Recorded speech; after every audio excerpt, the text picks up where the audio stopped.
Assalamualaikum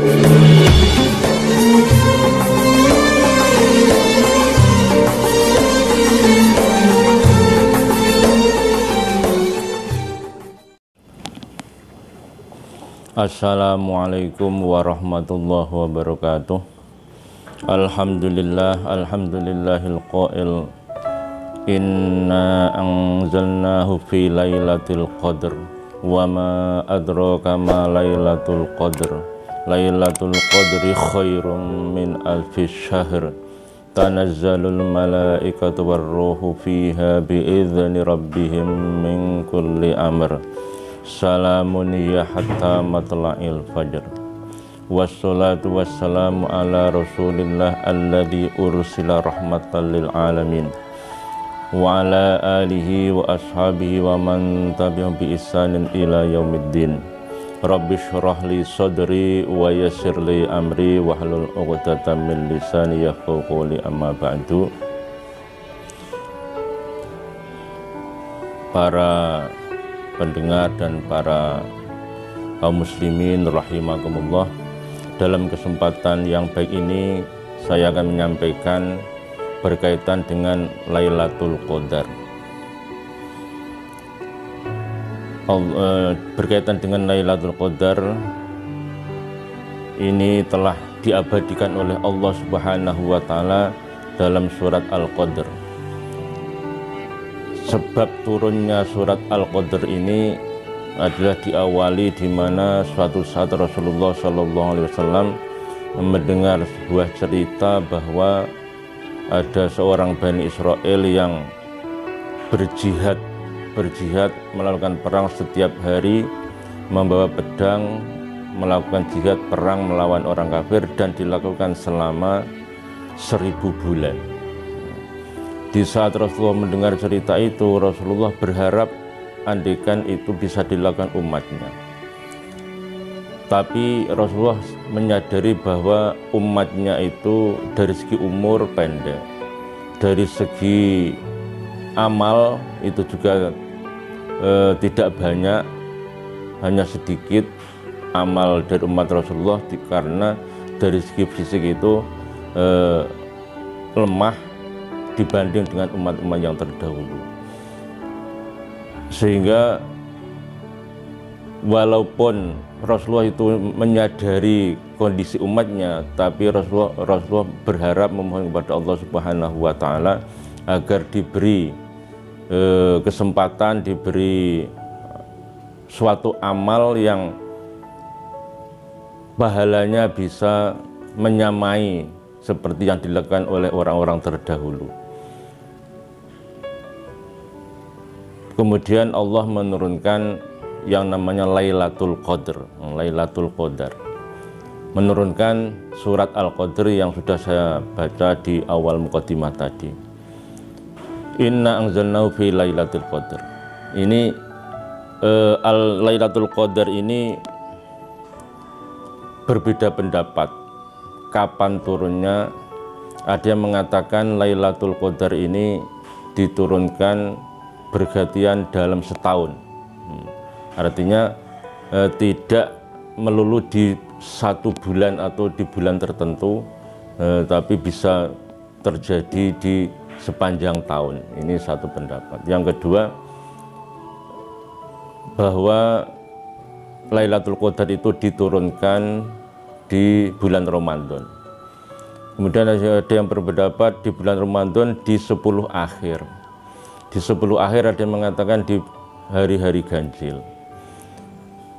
Intinya bahwa Lailatul Qadar itu diturunkan oleh Allah, disamarkan dengan tujuan agar semua umat Islam selalu menghidupkan malam-malamnya. Kalau yang berpendapat sepanjang tahun, berarti di sepanjang tahun umat Islam itu akan selalu menghidupkan malamnya dengan ibadah. Apabila yang mengikuti pendapat yang Ramadan, berarti selama Ramadan itu biar selama Ramadan di malam-malamnya selalu dihidupkan dengan ibadah-ibadah. Inna anzalnahu fi lailatul qadr. Al-qadru itu di situ ada beberapa pendapat. Ada yang mengatakan diartikan asyarafu wal admu, kemuliaan. Al-Quran saya turunkan di malam yang agung, yang besar, yang mulia. Ada yang mengatakan al-qadru bimana takdirul umur, kodok takdir, mentakdirkan semua perkara di malam Lailatul Qadar itu. Yang dimaksudkan mentakdir umur, takdirul umur di malam Lailatul Qadar, di mana Allah Subhanahu wa Ta'ala di dalam malam Lailatul Qadar itu Allah Ta'ala menyerahkan semua urusan dunia ini untuk setahun ke depan, diberikan kepada 4 malaikat Jibril, Mikail, Israfil sebagai sebagai pemimpin dalam hal urusan dunia, Ini nyambung dengan nisfu Sya'ban. Di dalam nisfu Sya'ban itu Allah Ta'ala telah membuka semua takdir yang berlaku untuk alam, untuk manusia, dari segi rizki, dari segi ajal, dari sakit, sehat, semua urusan dunia untuk setahun ke depan itu dibuka Allah Ta'ala di malam nisfu Sya'ban, yaitu yang takdir zaman azali itu di malam nisfu Sya'ban itu dibuka, ditunjukkan kepada malaikat 4 tadi. Kemudian di malam Lailatul Qadar diserahkan. Ini loh urusan setahun ke depan, ini sudah tercatat di sini, silakan laksanakan. Hujannya berapa kali, panahnya berapa bulan, sudah tercantum semua. Makanya di nisfu Sya'ban ada doa-doa yang minta panjang umur, minta husnul khotimah, minta rezeki yang banyak. Ini momen dimana buku catatan amal ke depan, catatan takdir itu terbuka dengan berdoa agar takdir yang buruk-buruk dihapus oleh Allah Subhanahu wa Ta'ala dan diserahkan di malam Lailatul Qadar. Kemudian ada yang berpendapat al-qadru bimana ad-dayiq, yaitu sempit. Kenapa dinamakan Lailatul Qadar malam yang sempit? Karena di malam Lailatul Qadar itu semua malaikat turun ke dunia dan menyampaikan salam. Semua orang mukmin, orang Islam, semua orang mukmin, orang Muslim semuanya mendapatkan salam dan menyampaikan salam dari Allah Subhanahu wa Ta'ala. Dilakukan selama 1000 bulan. Ini merupakan fadilah yang luar biasa, dan ini menjadi impian, harapan semua umat Islam. Tapi terkadang kita umat Islam itu hanya berpikir kepada fadilah, berpikir kepada keutamaan, mengejar pahala, tapi kadang mereka tidak berpikir bahwa ada perkara yang menghalangi untuk mendapatkan fadilah itu, ya. Ada perkara-perkara yang menghalangi mendapatkan fadilah itu. Ini yang harus dipikirkan juga. Jadi kita berpikir untuk mengejar mendapatkan fadilah, tapi juga mencari barangkali di sana ada perkara-perkara yang menghalangi untuk mendapatkan fadilah itu.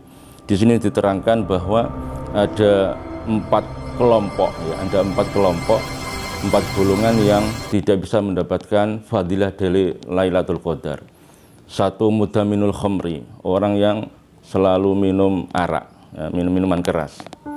Kemudian yang kedua, orang yang aqil walidaini, orang yang selalu menyakiti kedua orang tuanya. Kemudian yang ketiga adalah orang yang